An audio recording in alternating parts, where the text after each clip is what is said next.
What's going on, guys? It's Gendo here, and welcome to episode 35 of the World's First. And today, Sheffield FC are going to be taking on Fylde in the promotion semifinal. And of course, if we beat them, we then take on Stockport or Tamworth in the promotion final. I'd love to go up to the National League, but it all depends on the results here in this first set of results. Now, of course, we have beaten Fylde twice on the season, though taking a look at the other matches versus Stockport and Tamworth. We drew against Stockport in both of our matches. However, against Tamworth, we got blown out, absolutely devastated in our two matches against them. I believe they were both 4-0 defeats. So if we get past Fylde, I'd love to play Stockport more than Tamworth because we know what Tamworth can do, and I think we can hold ourselves against Stockport. But we got matches against Fylde, and we haven't played anything since then. It's only been 3 days since our last live comm. So let's take a look at the team sheet for the first match.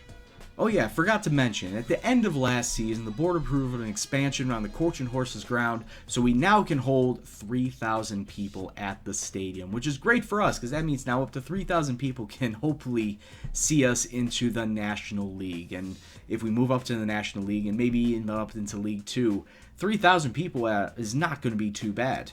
And we're actually going to be playing away in our first match, so that'll give us a little bit of a leg up, you know, away goals and all. But here's what the team sheet's going to look like for the day. Luke Chambers is going to be in net. McCoy, Kennedy, Norris, and Duxbury along the back line. 3 center mids, because I'm playing a 4-3-3 of Andre Jones, Charlie Gorman, and Lewis O'Brien. And the 3 guys up top, Anthony Steer, Benny Iggy and Elliot Pond, all of them with double digits in the goals scored category, and Elliot Pond, the first one to reach 20 goals for the club this season. I want to see how many goals we can score today. Like I said, away goals matter the most in this competition, and since we have a combined 37, actually combined 47 goals for the 3 guys sitting up front, hopefully they can bag some today. So let's kick off and see what happens. And it looks like we're going to be playing on a hockey pitch once again. AFC Fylde, not with the best of pitches, but we got to make do. It favors our style more because we're not playing as wide as they are. We're trying to keep it narrow, and this pitch doesn't really like to allow anybody to play out wide. It's a short, squat pitch. Corner kick coming in, Lewis Kenny getting it all the way out to Elliot Pond. I don't think he can snapshot. Well, he tried, but he missed the top right corner. Coming in, Elliot Pond all the way to the byline, gets it back out Duxbury. Many men in the box, but it's cleared away. Andre Jones with the ball. Can we reset? Can we get back on another attack? Gorman out to McCoy. He's got a decent crosser. Anthony Steer, get in. It's 1-0 to Sheffield, an all-important away goal. Switching up to attack, definitely felt that we had the better chances coming forward. And just one touch cross, McCoy finding Steer, able to split the defense and smack it into the net. About 5 minutes left to go in this half, and some more decent passing out to Duxbury, who finds Anthony Steer. He's got to make it 2. He does. It's 2-0 to Sheffield off of 2 crosses in, and we're just flying high right now. Like I said, as soon as we switch to attacking, all the passing, the pinpoint precision passing has just been on point, to be quite honest with you. And right there, a great cross in from Duxbury. Steer with his 2nd goal of the day. Halftime, nothing else to say. Keep it going, and let's get this first leg win. Steer all the way out on the right side, tries to put in a cross, but the goalkeeper does tip it through.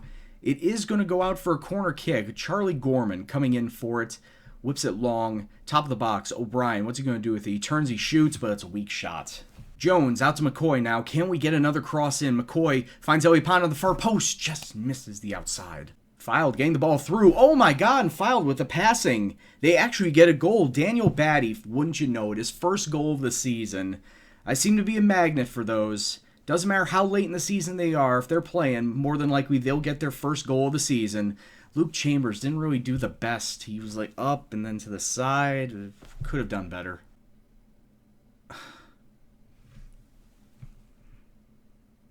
He gets his brace. He gets his brace. I don't know what to say. Where was the defense? Why wasn't the defense marking him?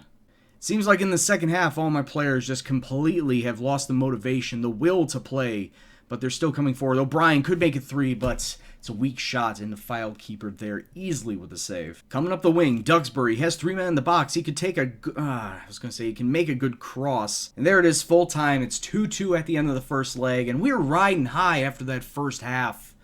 Thought we were going to come away with a win, but bad defense within 5 minutes of each other, allowing Fylde 2 goals. from a guy who has not scored all season. So it's all even going into the second leg, and coming back home, we need to really put them on their back foot. So let's get right into that match.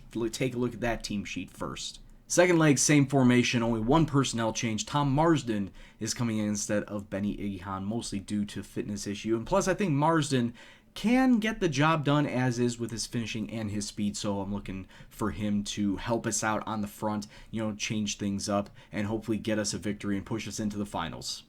Some decent passing movement, but we need to keep better possession of the ball. McCoy trying to slide through to Jones. Honestly, I don't know why Andre Jones was coming up that far. He is only a midfielder after all. A ball over the... Oh my god, are you fucking serious? Kalmar Zonka was onside. And how did the defense lose him? How did the defense lose him? I mean, Gorman with a good tackle, but then a ball just over the top, and he was left unmarked and onside, apparently. Find some okay passing movement. McCoy in through to Jones, who finds Steer. Probably would have been better laying it off. Takes a decent shot, but at the end of the day, it's a corner. Another corner kick. Lewis Kennedy going into the middle of the box. Steer gets it, tries to shoot, but it's right at the keeper. This guy is saving everything right now. Halftime still down 1-0, and like I said, we need to get a result out of this. Apparently, away goals don't factor into this, so if we can somehow get a goal and push it 3-3 at the end of normal time, we will get into extra time. But I want 2 goals. I want to just automatically push up into the finals. And to be fair, how we're not doing any better, how we have not grabbed a goal so far is beyond me. We've had all of our shots on target. Their goalkeeper is just working overtime to keep Filed in it.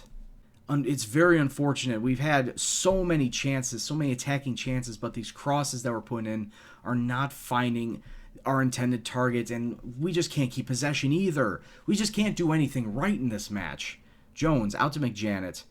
Gets out to Duxbury. Just put in a decent cross. Just put in a high cross, and that's not a high cross. That's a very low cross.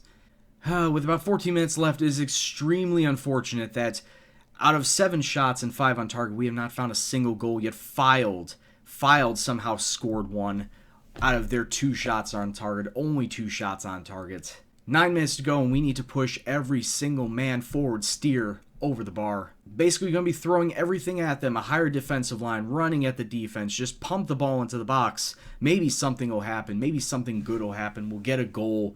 Who knows, but we still have 7 minutes to go. Gascoigne over the top to Pond, but he has to lay up and take... Oh, he really didn't need to take that shot. He really could have just laid it off. And at the end of the day, we climb all the way up into 2nd place.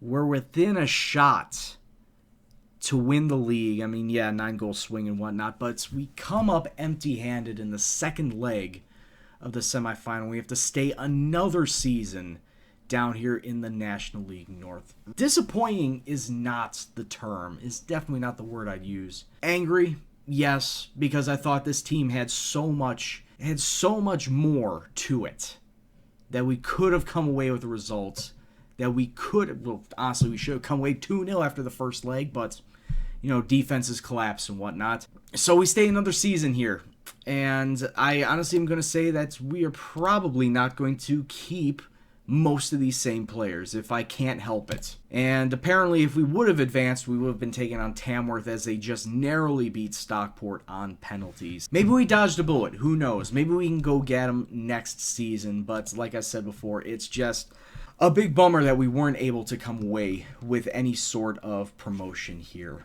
We don't really need to go through any end of season stats. You saw what the team had, you saw the strikers.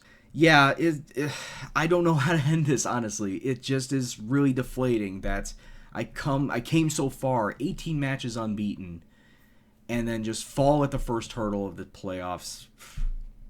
Oh, well, that just means we got to reload for next season. And like I said, there's probably going to be a lot of outs, a lot of players that are not going to be coming back due to how badly they performed down the stretch. Not going to want to keep them. So, next season, Vanarama National League North once again. It's very unfortunate. I know I keep saying that word. It really is unfortunate. But until that time, I'd like to thank you all very much for watching. If you liked what you saw, then hit that like button. Lets me know that you're still interested in the series.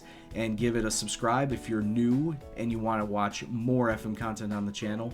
Any comments, suggestions, questions, anything else, please leave in the comment box below.